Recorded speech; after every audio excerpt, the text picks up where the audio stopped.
Olá pessoal, tudo bem?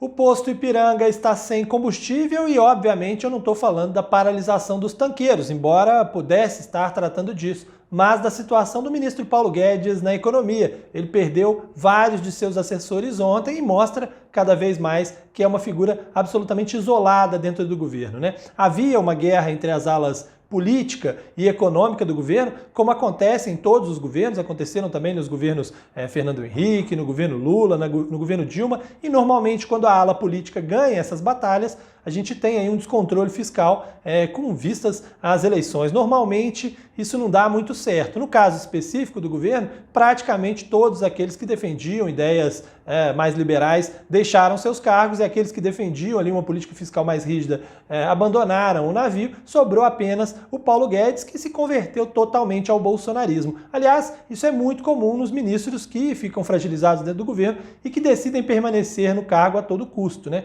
Acontece, por exemplo, com Marcelo Queiroga, um ministro que hoje já não é visto mais como médico, mas como um bolsonarista de carteirinha, que faz discursos sem máscara, que não se importa muito com isso, come pizza no passeio ao lado dos outros, quer dizer, não tem muito compromisso mais, tanto compromisso mais com a profissão de médico que ele tem, mas é de ministro do governo Bolsonaro, né?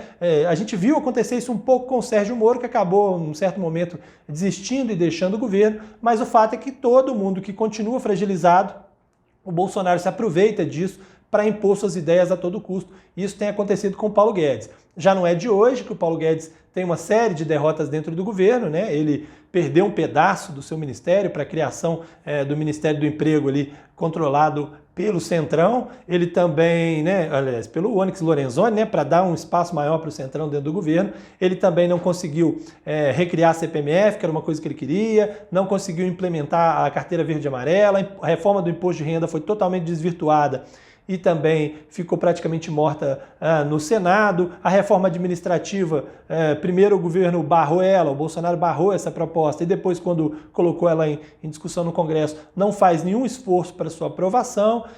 A reforma tributária está uma confusão danada, ninguém sabe para onde vai. O fato é que ele só conseguiu aprovar mesmo efetivamente a reforma da Previdência, que veio já pronta do governo Temer e havia já as condições dadas para sua aprovação logo no início. Aquela lei da liberdade econômica, que também não deixou muito claro assim, o que efetivamente estava mudando, e depois disso foram só derrotas e ele praticamente assumiu um papel dentro da ala política. Ele acabou concordando com essa ideia de que para salvar a reeleição do presidente é preciso gastar e gastar o máximo possível, mesmo dinheiro que não tem, ainda que isso signifique abandonar o teto de gastos, né? Quando você muda a regra do teto de gastos e diz, eu vou mudar o indexador aqui, mas eu estou mantendo o teto, na prática você está dizendo o seguinte, estou aumentando o teto aqui, estou furando ele, fazendo um segundo andar, e se precisar lá na frente eu vou fazer um terceiro, um quarto, um quinto. Obviamente o mercado enxerga isso como um descontrole, uma incapacidade do governo de controlar suas contas dentro do orçamento que tem, né? Por isso o Paulo Guedes está tão fragilizado dentro do governo.